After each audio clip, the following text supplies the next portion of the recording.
योगी का धाकड़ बयान, नमाजी हो गए परेशान। सनातन पहचान भगवा जान, योगी का बेखौफ अंदाज। भाईजान संभल कर, होली होगी यूपी में जमकर। मुंह दिखाने लायक नहीं बचेंगे जब सच सामने आएंगे। योगी आदित्यनाथ हिंदुत्व का वो चेहरा जिसके आगे विपक्षियों के भी पसीने छूट जाते हैं, जिनकी पहचान भगवा है, जिनका धर्म सनातन है, जिनका धाकड़ अंदाज करोड़ों सनातनियों का गौरव है, जिनकी आवाज पर करोड़ों हिंदू एक साथ गरज उठते हैं, जिनकी दहाड़ के आगे कट्टरपंथियों की भी बोलती बंद हो जाती है। उनका फिर एक बार ऐसा रौद्र रूप दिखा है जिसने सबकी बोलती बंद कर दी। ये सुनकर हैरानी की बात नहीं है, 16 आने सच है, क्योंकि योगी ने फिर एक बार ऐसा धाकड़ अंदाज दिखाया है जिसने दुश्मनों की रातों की नींद उड़ा दी है। जो लोग योगी पर सवाल उठाते हैं, उनके कपड़ों पर तंज कसते थे, उनको भी योगी ने खरी खरी सुनाई है। योगी ने सीधा साफ लफ्जों में बोल दिया, दुनिया मेरे बारे में कुछ भी सोचे, भगवा मेरी पहचान, सनातन की पहचान, और एक दिन पूरी दुनिया भगवा पहने। योगी का ये बयान अब सुर्खियों में है। अखिलेश यादव से लेकर राहुल गांधी सोच भी नहीं सके। योगी आदित्यनाथ ने न सिर्फ दहाड़ लगाते हुए सनातन पर बयान दिया, बल्कि संभल पर दिए बयान से भी करोड़ों हिंदुओं का दिल जीत लिया।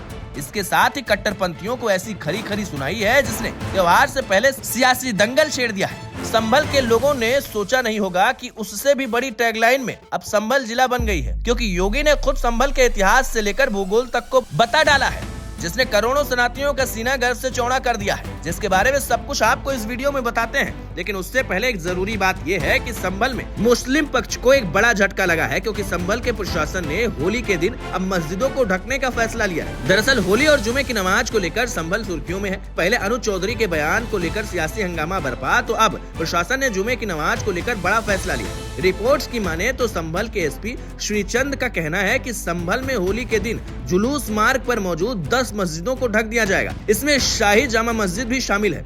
उन्होंने कहा कि शाही जामा मस्जिद का पिछला भाग जहां से जुलूस निकलेगा उसे ढका जाएगा। 2 जुलूस निकाले जाएंगे। पहला जुलूस सुबह 8 बजे से 11 बजे तक और दूसरा 3 बजे से निकलेगा। उन्होंने कहा कि नमाज के समय को लेकर जो विवाद है, तो नमाज जुलूस से पहले होगी या बाद में, जुलूस के दौरान नहीं। बाहरी लोगों को शाही जामा मस्जिद में नमाज की इजाजत नहीं होगी।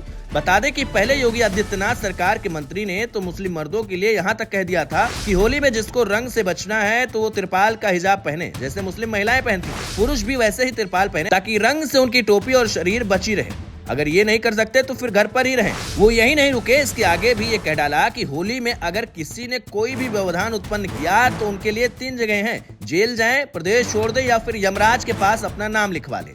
उनके इस बयान के बाद अब योगी ने भी संभल पर विरोधियों को न सिर्फ लताड़ लगाई बल्कि रातों की नींद उड़ा दी।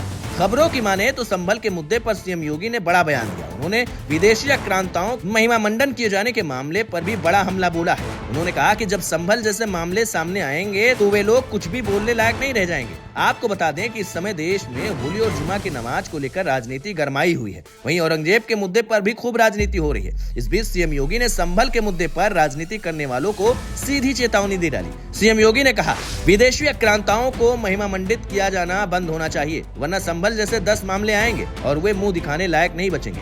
हमारे अंदर सभी को साथ लेकर चलने का भाव है। संभल एक आस्था का केंद्र है, संभल एक सच्चाई है। मैं योगी हूँ और हर पंथ संप्रदाय का सम्मान करता हूँ, लेकिन कोई जबरन किसी जगह पर कब्जा करे और किसी की आस्था को खत्म करे, ये बिल्कुल स्वीकार नहीं है। संभल एक तीर्थ रहा है, वहाँ 68 तीर्थ थे और हम अभी तक केवल 18 ही खोज पाए हैं। संभल में 56 साल बाद शिव मंदिर में जलाभिषेक किया गया। योगी यही नहीं रुके, उन्होंने आगे भी कहा, संभल इस्लाम से भी पुराना है। इस्लाम के उदय को 1400 साल पुराना करार देते हुए सीएम योगी ने कहा कि संभल का जिक्र पुराण में है। पुराणों की रचना 5000 से 3500 साल पहले हुई थी। इसमें भगवान श्री हरि विष्णु के 10वें अवतार कल्कि के संभल में आने का जिक्र है। ये तथ्य हमारे सामने है। उन्होंने मुगल आक्रांताओं के मंदिर तोड़ने की घटनाओं का भी जिक्र किया। योगी ने जिस बेखौफ अंदाज में संभल पर जोरदार तरीके से अपनी बात रखी, उसने एक बार फिर से संभल को लाइमलाइट में ला दिया है। हालांकि विपक्षियों के आगे न योगी के बयान का कोई सॉलिड जवाब है और न ही इस मुद्दे पर वो कुछ बोल रहे हैं। अब आगे इस पर और क्या कुछ होगा, देखने वाली बात होगी, लेकिन योगी की बातें हिंदुओं को खूब पसंद आ रही हैं।